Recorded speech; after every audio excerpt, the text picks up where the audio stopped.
Welcome to Assa Abloy's Security Perspectives podcast. In today's complex world, it takes a village to ensure the safety, security, and health of a facility. In each episode, we'll speak with industry experts about their point of view on the latest trends, technologies, and topics impacting the security industry. If you want to broaden your perspective on physical security, this podcast will give you the insight you're looking for. Welcome to Episode 4, Season 4 of our Security Perspectives podcast. Really excited about our special guests that are joining us here today. We have Tim Nyblom from HID. We've got Joe Harding from the University of Arizona and Chris Augustine from the University of Arizona as well. So, gentlemen, why don't you introduce yourselves for the audience? Start with Joe. Yeah, thanks very much. Yeah, my name is Joe Harding, as you mentioned. I am the Director of IT, serving business affairs at the University of Arizona. So business affairs is a massive administrative division at the University of Arizona. Departments within business affairs include our university facility services, Office of Public Safety, university unions, which includes our meal plan and dining operations, parking, transportation, finance and budget, campus store, and on and on. It's a pretty big footprint on campus. And I'm Chris Augustine. I oversee the project management team under Business Affairs Technology Services. And Tim Nyblom, Director End User Business Development at HID for our physical access control, so helping schools, anything, anywhere from reader upgrades to Mercury controllers and credentials, both plastic and mobile. Thanks, guys. Now, where we want to take this conversation today, having listened to your presentation supporting the Integrated Access Management and Security Summit earlier this morning, the pioneering of an agnostic approach to mobile credential adoption, that's a mouthful, but if you wouldn't mind, walk us through how you guys approached this, I guess I would say this approach to mobile credentials. Sure. Joe, you want to take that? Yeah. So, as I mentioned in the presentation, this was really an idea that was born out of 20 years of IT leadership experience. So I've only been at the University of Arizona for 2 years. Prior to that, 20 years at Northern Arizona University. And in my time there, we ran into a problem that was kind of a repeating problem where we needed some piece of technology to fulfill some critical operational need. And oftentimes we would go through the RFP process and end up with a solution that ended up sort of painting us into a corner. So we would be trapped in a proprietary ecosystem.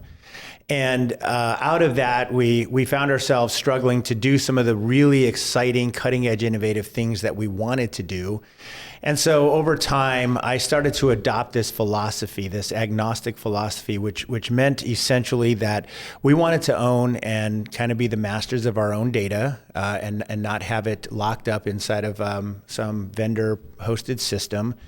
We wanted to be able to build out the integrations. We wanted to be able to expand and extend. So when we had great ideas about things we could do to enhance our campus rec program or our space management system or food delivery systems, we had partners that we could work with and we could help build out some of those integrations to really enhance the functionality and ultimately the end user experience. Yeah. And so now fast forward, I'm at the University of Arizona, and there were quite a bit of technical challenges when I arrived on campus. There were a lot of outdated systems, a lot of systems that were disconnected from one another. And through the course of my time there, the project that we had done at Northern Arizona, my final project, which was a mobile JAX card project, through that experience, we had developed some relationships, and out of that relationship, the opportunity emerged for us to pilot the next generation of mobile ID at the University of Arizona. So while I was intimately involved with the project at Northern Arizona, I was not going to be able to be as intimately involved at the University of Arizona. Enter Chris Augustine, who had served as a project manager at Northern Arizona. We were fortunate enough to get him to join us at the University of Arizona, and he picked up the project and ran with it. I told him when he took on the project that there were a few caveats, and one of those was that I really wanted him to flesh out and more fully develop this concept of an agnostic approach. So I'll let Chris pick up the story from there. Yeah, and to Joe's point, when we were at Northern Arizona, we absolutely had a the first iteration of that agnostic approach by leveraging that our access control system. It acted as that middle piece where the credentials came in through our one card provider, and then we sent it downstream based off our access control system. But I think the real point we wanted to get across was it makes the most sense for this to be a standalone entity, and that's because eventually an access control system is going to be replaced. And if you have all these integrations directly coming out of that system, then you're going to have to rebuild every single one of those. And the same goes if you do that directly from a credential provider. You need to do all these integrations for the people that consume it, but every single one of those connections, every time this project needs to happen, whether it be 5 years, 6 years, 7 years, 10 years, whatever it is, it makes the burden of that project so much more heavy. Mm-hmm. So you look at it and you start looking at, okay, what is the cost if I'm going to replace this? Well, cost typically is, you have your licensing cost and you have your yearly and everything else to implement, but you also have the man hours on your side. How can we actually eliminate that? So in 5 years' time, if we make the decision to make a change or make a change tomorrow, we can do that as quickly and as effortlessly as possible. And that's really where we materialized what we put in place with CardSync and CardPulse that's all university owned. And that's all it does. It doesn't try to be something that it's not. All it does is card lifecycle management in-house so that we control that piece. So it's a very interesting approach. From a resource perspective, I mean, that's a lift you guys took on yourself. Mm-hmm. Walk us through, it sounds like you were the spearheading that, but are you a one-man show, or do you have support in addition to that? It's such a university, at the size of your university, how do you push something through? I think you guys said 18 months from the time that you first started with the idea to full implementation that's a short window. Well, how'd you make it happen? Well, with my boss sitting next to me right here, I guess I'll say I feel supported. But good answer. But the truth is, we have a team of about 9 on our application development team. However, what we really did was we dedicated a single person to the front end, and then eventually we dedicated a single person to the front end, and we cross-trained along the way to make sure that our application developers understood what was being built. We didn't want to again create another single point of failure on campus. But we already kind of knew what this architecture needed to look like. We came in with the lessons learned from Northern Arizona, and we knew what the credential rules needed to be. So give me a week or two to draw up the diagrams for how this needs to be architected, work with a developer directly for a handful of weeks, and we can pull together what CardSync is. In its simplest form, CardSync, like I've said, is a suite of API endpoints, and creating an API is not something that takes months and months and months to do. We just had to define what that standard was, and then it became the process of, okay, let's connect this system, and let's connect this one. And that's really the journey we went on over those 16 months of implementation. Could you walk us through, for the listeners out there, describing the whole process of being agnostic? Mm-hmm. So you have your CardSync, the CardPulse. Now, where are the credentials coming from? We have Tim here from HID as well. Walk us through. Are you guys the credential issue? You're the users of it, right? So for people that are listening, I'm just trying to paint that picture of how you're getting the credential, and then how does CardSync work, and where does HID fit in this? The one card providers. Yeah. They're great questions.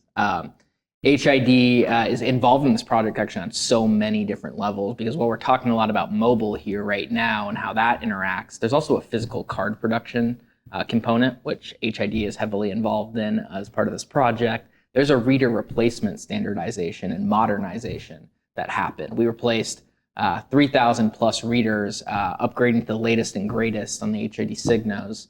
And then our transaction former MagSwipe readers I couldn't tell you how many different models of those we had on campus. we estimate by the time we're done here in the next couple of months, we'll replace about 700 of those with HID Omni keys. And the final piece is for our mobile credentials, we're using HID COS credentials in Apple and Google Wallet. So HID is all over this, and we love our partners at HID. As far as credentials that are being created, we actually partnered with Swift Connect, who is not a traditional one-card provider in the space. They're entering into this space as part of this new credential. They're able to do that. Yeah. Okay, that's great. Tim, any comments on your involvement?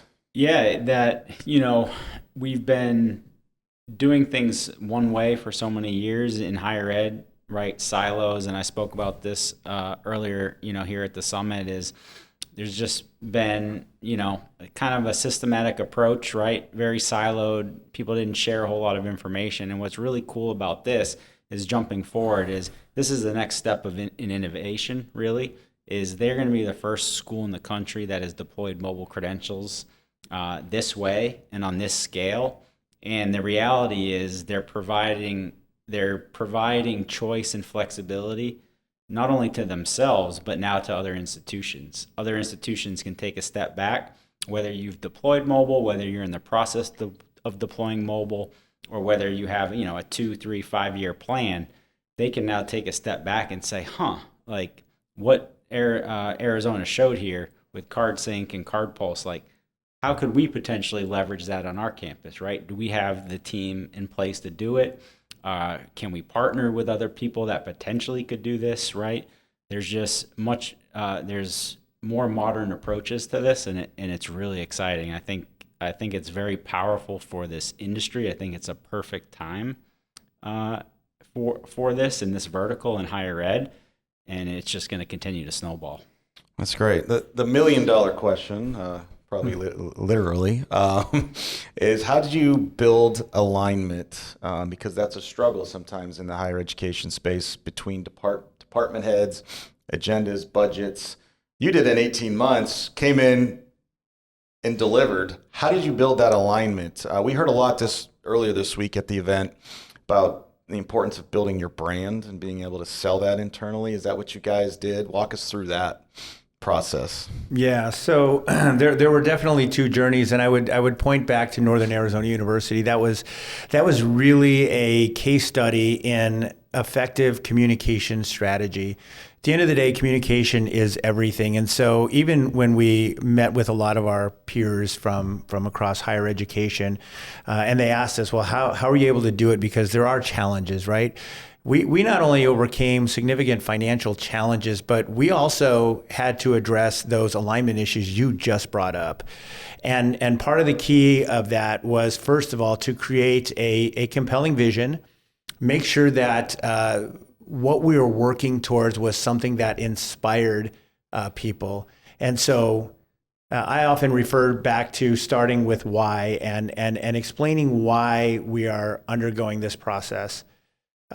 Doing that, building consensus, and then doing really proactive and intentional outreach. So that means reaching out to every stakeholder that you can think of, and then reaching out to stakeholders who are not as obvious, faculty senate groups and other groups on campus that may not immediately come to mind, and bringing them into the conversation early and helping to draft their support just by simply reaching out and giving them a clear vision of where you're trying to go oftentimes helps to create some political momentum into your favor. And so in telling our story, I mentioned that, there were challenges at Northern Arizona that were more related to whether or not the technology was mature enough. At the University of Arizona, there were financial challenges. And in both of those cases, building the use case to really, put forward what we're trying to do, we had to make sure that we understood those concerns and that made sure that when we were proposing this project that our proposal addressed each one of those concerns. But there is a mantra: communicate early, communicate often, and when in doubt, over communicate. I think if I was going to add anything on to that from talking with all the areas at the University of Arizona, it is Joe's correct. Over communicate, but I think it goes a step further than that when we're having these conversations. When I go out and I talk with someone in the College of Vet Medicine, I hear not only how they're doing their things currently, so we can try to work to address that, but I also absolutely, every time I can, look for ways that we can help improve that. Is there something that we can partner with you on? Maybe not today, maybe it's not in the scope of this project, but is there something that we can do together after this? Because I think it's really about forming the relationship more than just communicating. I'm not just telling you this is going to happen. I want to find ways that we can leverage what we're going to put in place together so that we can build the best experience possible for campus.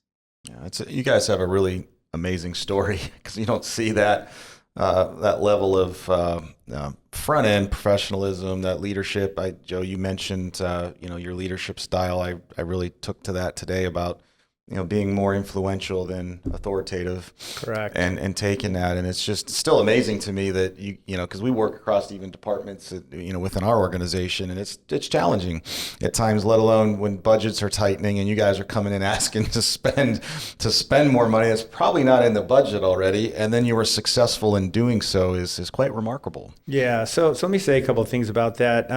Another challenge we had at the University of Arizona is they're going through a centralization process. And this is something that we're seeing more commonly across the landscape in higher education, where services like IT, facility services, they're being centralized so that they can make better and more efficient use of their resources.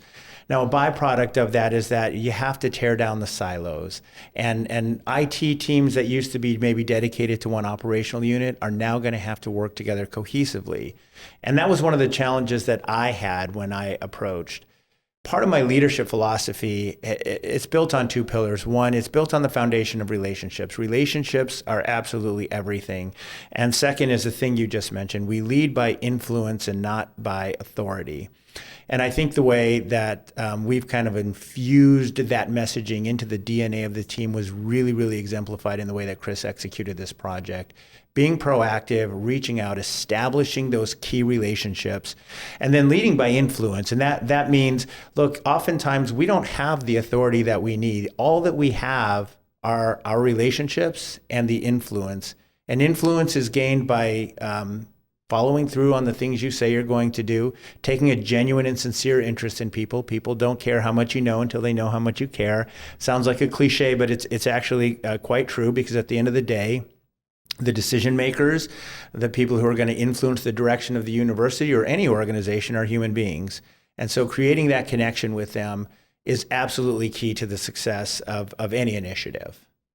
Yeah, and just to add on, what I see here too is, this whole digital transformation, whether it's mobile, whether it's cloud, whatever you're talking about on a university campus, is at the end of the day, it's a change management type project. Mm-hmm. It is forcing institutions, folks, on campus to really look at under the hood, and it's trying to just relay the message that there's a better way to do this. There's a more efficient way in being able to identify champions, and obviously we have Joe and Chris at the University of Arizona that have taken that on. But a lot of folks say, yeah, we want mobile, right? They're like, yeah, we know mobile's here. We'll eventually get it, but it's recognizing what Joe and Chris have been saying is you have to take a step back and look at, we are changing the campus for better, and we are going to make it not only more secure, a better experience, but more efficient, technology moving forward. Mm-hmm. Yeah, when mobile was first launched, there were a lot of requirements and standards that you had to follow. You guys mentioned something regarding Swift Connect mm-hmm. and their role in this. Could you elaborate a little bit on that and what's changing in the market that may open up additional opportunities for other people? Yeah, I think we have several strategic partners as part of this initiative, but Swift Connect coming in, being our mobile credential manager, enabled us to kind of hop on this opportunity to pilot.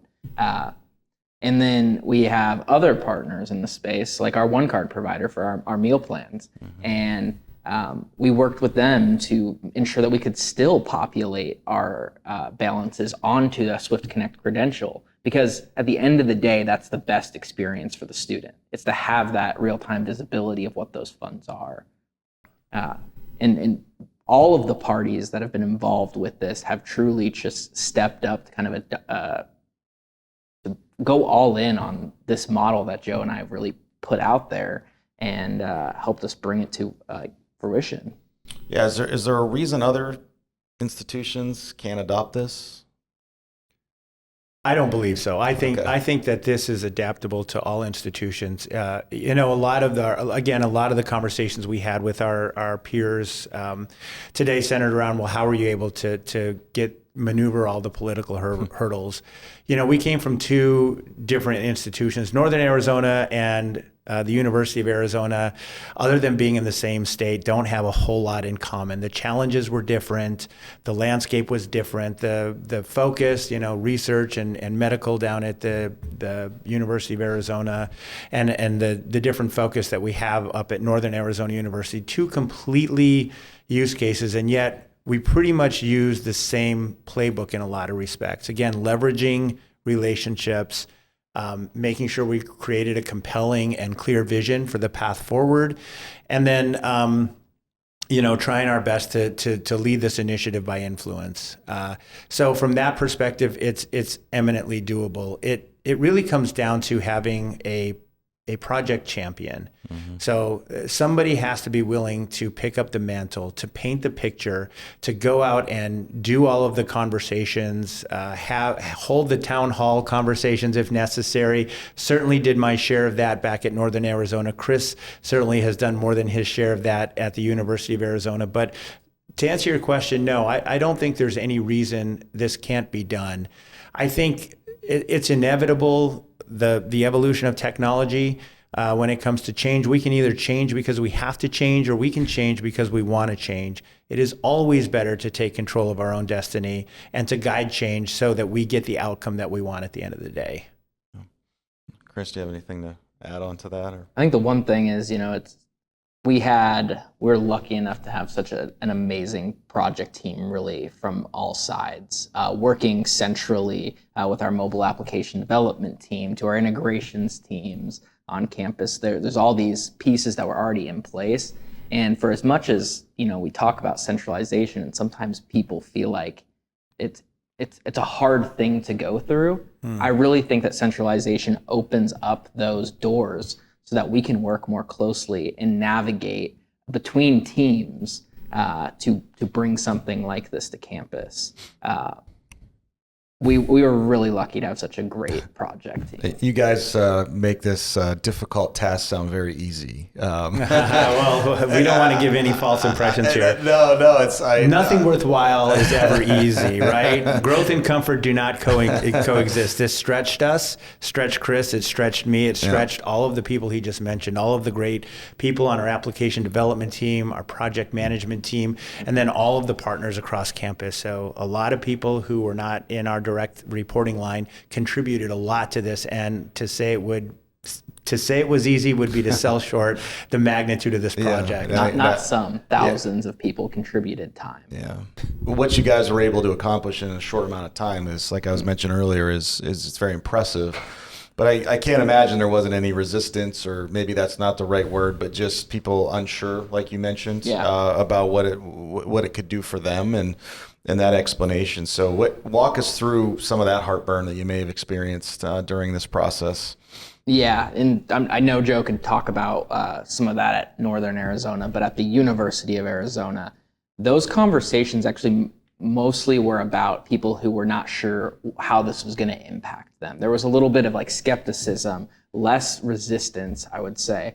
But upon having those conversations, I think what you start to realize as you're going down this path is once you start to solve 5 or 6 or 7 of the key use cases for how does one of these systems work, you start to develop that playbook in-house. So as you're talking to the 8th, 9th, 10th person, it's very repetitive. It's very familiar. At the end of the day, what you're doing is populating credentials into a system, and then you're making sure that there is a reader that can read it. I mean, it's truthfully not rocket science. It's that simple. Yeah. So there's that, but there's also the vision component of this to to inspire that, hey, after we do this, there's so many opportunities that this opens us up to.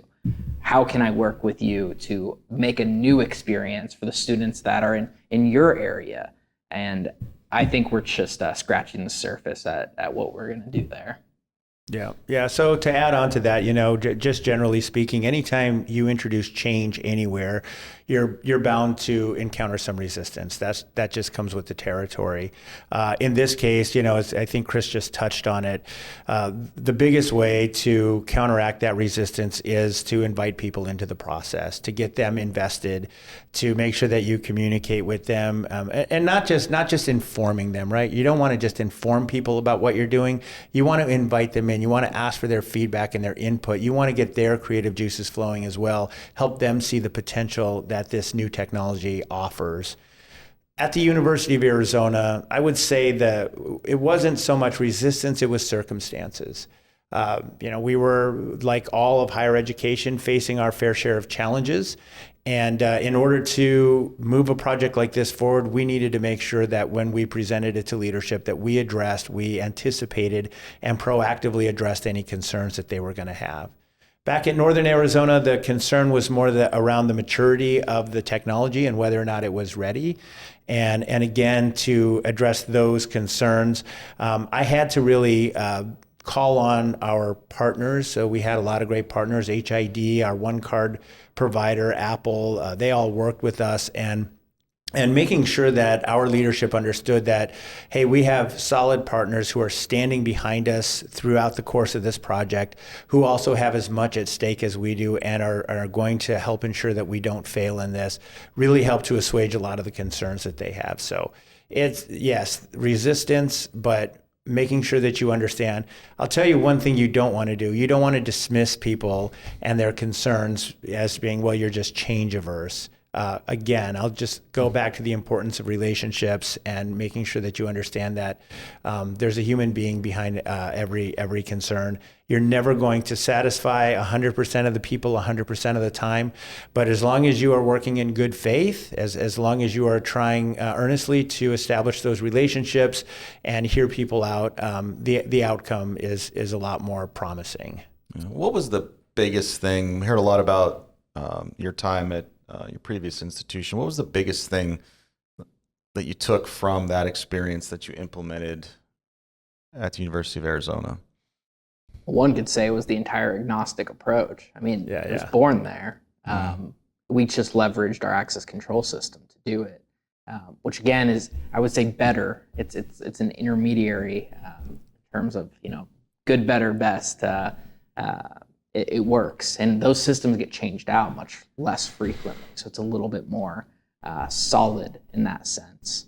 But outside of that, I think it wasn't necessarily even the lessons learned, it was what went well. There's opportunity that comes out of being deeply in this mud of a project for 16 months, and we saw it at Northern Arizona that the team really rallied around an idea to push this forward from all sides. And I've seen it again this time around. And it was, I think that's probably the biggest piece that comes from a project like this. Yeah, I love what Chris just said there. When you asked the question, multiple things popped into my mind, so lessons learned. I underestimated the impact of what this project was. I didn't realize how this was going to positively impact the day-to-day experience of our students, faculty, and staff. That was a big lesson learned. Doing the circuit, we had an expert on our team back at Northern Arizona who took me around and made me do those town halls, made me present the same spiel over and over again. But I learned from that experience the value of communication and being proactive and reaching out and including people in your process. But I think Chris's answer is my favorite one. So when I arrived on the campus of the University of Arizona, we were in the process of centralizing. And having come from a highly decentralized campus once upon a time at Northern Arizona, having gone through a centralization process, I understood the challenges of trying to bring multiple teams together. One of the unexpected outcomes of our project at Northern Arizona was that we had to work collectively with different IT professionals from different areas. And at the end of that experience, just that shared experience of going through that challenge, striving every day together for a shared vision of what the future could look like, did more to kickstart culture and build camaraderie and teamwork than anything else I could have imagined. And I think the way Chris executed the project at the University of Arizona, we now have built-in allies across campus. We have done something hard, something that's going to be incredibly rewarding, something that we're going to get to see people utilize every single day.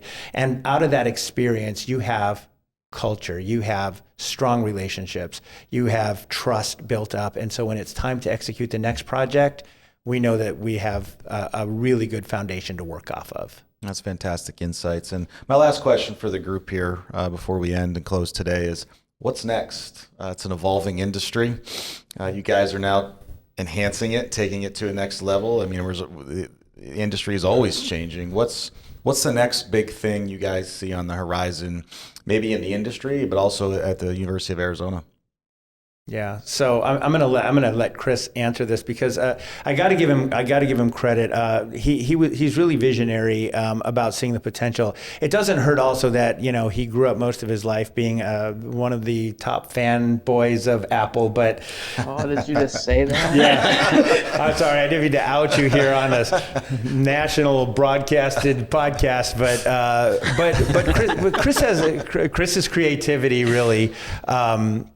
There's so many applications here, right? So with the new technology available to us, we're going to be able to do things like visitor passes. We're going to be able to do things like alumni, and really a lot of those use cases came out of Chris's imagination working with our partners. So I'm going to let Chris expound on those a little bit more. Yeah, I think the big thing here is that mobile credentialing it's not a cost saver for a university, specifically when you're looking at students and staff and faculty. It just isn't. It's how it's always been. It's probably how it always is going to be. But I think the opportunities once you have this type of architecture in place to find new ways to increase revenue are endless. New experiences can be created, and I think this is really phase one of an idea to make campus smarter from the purview and the lens that we have. We got big exciting things on the horizon too, like Joe mentioned, from visitor and space, managing space, to putting a discount associated to increase foot traffic to our campus store. All these are ideas that we're talking about internally and trying to figure out, how do we do this? How do we put this in place? And then one of the things we just didn't talk about is making sure that there's parity across the board. And what I mean by that is I don't want a feature to just exist in one wallet. There's two pieces here. There's Apple Wallet and Google Wallet. And from our point of view, we need to make sure that there's parity across the board for all users. So we got a lot of things that I'm excited about, and I still can't believe you said that. Yeah. Well, hopefully we can have you guys tell us on season 5 of Security Perspectives podcast. But Tim, from HID's perspective, being a leader in the industry, the credential world, where do you see the next 5 years going? Yeah, it's really an exciting time. I kind of mentioned it before, but when you think about what they're doing now and in a sense taking control and ownership, it opens Pandora's box to the university where you may have only been able to go a route before or relied on, certain partners or proprietary systems or whatever you want to call it, right? You now have the vision to kind of take a step back and say, hey, we basically control our own destiny, right? We have the relationships that I echo what Joe and Chris have said that are so important, both from the university side and anybody that they're working with. Joe made a really good point, and maybe he can clarify it here. But there's a vendor relationship, and then there's true partnerships, right? Mm-hmm. So I think the way they're going about this with this type of approach is they are leveraging these partnerships to make the campus better. And to Chris's point, this is really just the first phase, and there's more to come, right? Alumni, visitors, contractors, summer camps, right? How can they take this to the next step? How can they bring in new technology? 3 to 5 years. It's really exciting time. That's great. No, thank you guys, Joe, Chris, and Tim, for joining us today. Share your story. It was a fantastic discussion. Appreciate your time, what you're doing at the school, and then also for our listeners. So thank you both, all three of you, I should say. So that brings this episode to a close. Hopefully join us next time. That'll close. Thank you.